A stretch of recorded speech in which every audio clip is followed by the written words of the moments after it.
안녕하십니까. 이베스트 투자증권 염동찬입니다. 11월 13일 빠르고 간단한 빨간 시황 시작하도록 하겠습니다. 어제 뉴욕 증시 상승세로 마감했습니다. 3대 지수가 일제히 상승했는데요. 나스닥이 가장 큰 폭으로 상승했습니다. 굉장히 특징적인 날이었어요.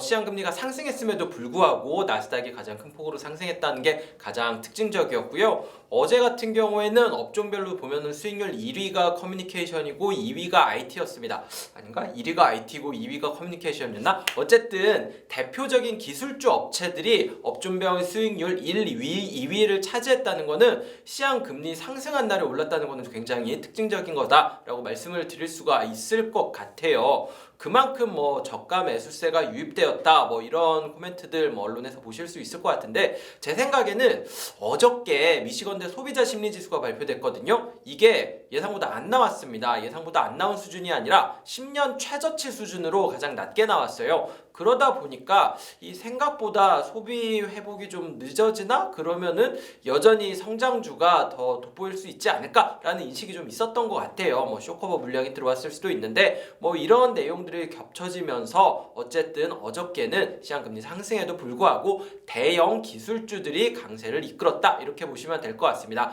여기에 추가적으로 에너지 업종 같은 경우에는 약세를 보였거든요. 유가가 하락하면서 이 에너지 업종이 약세를 보이다 보니까 다우라든지 S&P 500 같은 경우에는 이 나스닥에 비해서 상승폭이 좀 더 떨어지는 모습을 보였죠. 그렇다면 유가가 왜 떨어졌느냐? 미국 민주당 상원에서 이 의회를 압박해가지고 이렇게 좀 조치를 취하려고 했던 내용이 알려졌습니다. 전략 비축률을 방출해야 되는 거 아니냐? 아니면은 미국 원유의 수출을 해야 되는 거 아니냐? 이런 얘기들이 나오면서 원유 수급 문제가 좀 해결되는 거 아니냐라는 이슈 때문에 그 유가 같은 경우에는 하락하고 에너지 기업도 약세를 보였다라고 이렇게 보시면 될 것 같습니다. 추가적으로 어저께 이슈로 볼만한 거는 백악관이 공식적으로 15일 날 미국과 중국의 화상 정상회담이 개최될 거다라고 발표를 했습니다. 15일 저녁이라고 했으니까 아마 한국 시간으로는 화요일 날 아침 정도의 내용을 확인할 수 있을 것 같은데요. 아침이라고 해도 10시 정도가 될 수도 있을 것 같아요. 오후라고 했으니까 정확한 시간 같은 경우에는 아직 알려지지 않아 있는 상황입니다. 어떤 얘기를 할지에 대해서는 폭넓은 주제에 대해서 논의를 할 거다라고 좀 애둘러서 얘기를 했는데, 특징적이었던 거는 민감한 사항에 대해서 우리는 머뭇거리지 않을 거다. 바이든 대통령은 명확하고 정확하게 얘기할 거다라고 얘기해가지고 생각보다 분위기가 안 좋아질 수도 있는 거 아니냐라는 생각이 드는 좀 강한 발언이긴 했다, 이렇게 말씀을 드릴 수가 있을 것 같아요. 종목별로 말씀을 드리면은요, 어제 S&P 500 수익률 1위가 애쉬였습니다. 애쉬 같은 경우에는 대표적인 IT 성장주죠. 이 전자상거래 업체인데 아마존과 좀 비슷하지만 이번에 팬데믹 때 좀 강하게 두각을 나타내는 업체인데요. 핸드메이드 제품도 그렇지만 마스크 등의 판매량이 때문에 주목을 받았던 업체입니다.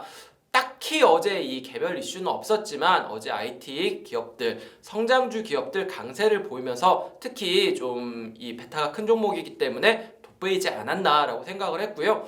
비슷한 이유로 메타 플랫폼, 예전에 페이스북이죠, 넷플릭스 같은 IT 기업들 전반적으로 강세를 보인 점, 하드웨어 쪽에서 마이크론이라든지 웨스턴 디지털이라든지 이런 데도 다 같이 강세를 보인 점 특징적이었습니다.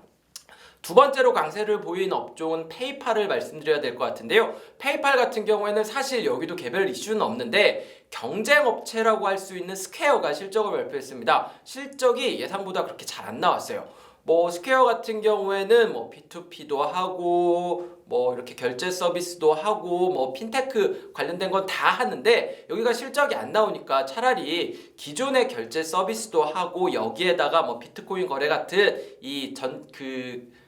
중개 업체까지, 중개 거래까지 영역을 넓혀가고 있는 페이팔이 좀 더 상황이 나은 거 아니냐라는 인식 때문에 페이팔 주가가 올랐다, 이렇게 보시면 될 것 같습니다.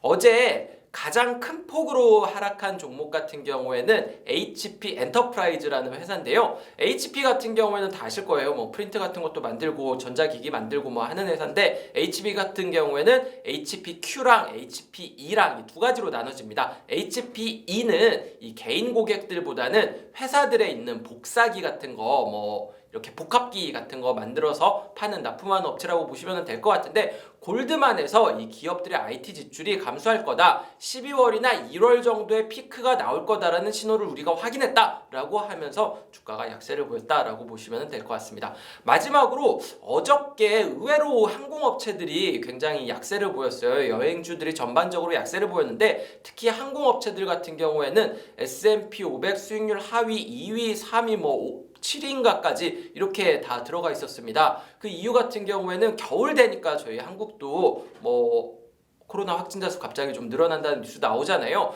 유럽에서 확진자 수가 갑자기 늘어나고 있습니다. 이런 모습 때문에 여행 회복이 좀 늦어지는 거 아니냐 이런 우려가 좀 잠깐 나왔고요.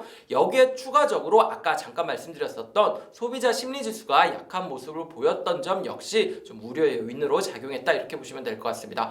델타, 아메리칸 에어라인, 유나이티드 에어라인 이런 업체들 전반적으로 약세를 보였고요. 추가적으로 카니발이라든지 노르웨이지안 크루즈 라인 이런 크루즈 업체들 역시 같이 약세를 보였다 이렇게 보시면 될 것 같습니다. 네, 오늘 준비한 빨간 시황 여기까지 말씀드리면 될 것 같습니다.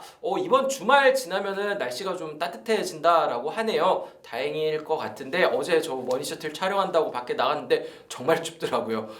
이렇게 추운 날씨였는데 오늘 지나면은 그래도 좀 날씨는 좀 풀린다고 하니까 시청자 여러분들 다들 감기 조심하는 오늘 하루 즐거운 주말 되셨으면 좋겠습니다. 네, 오늘 여기까지 말씀드리도록 하겠습니다. 감사합니다. 즐거운 하루 되세요.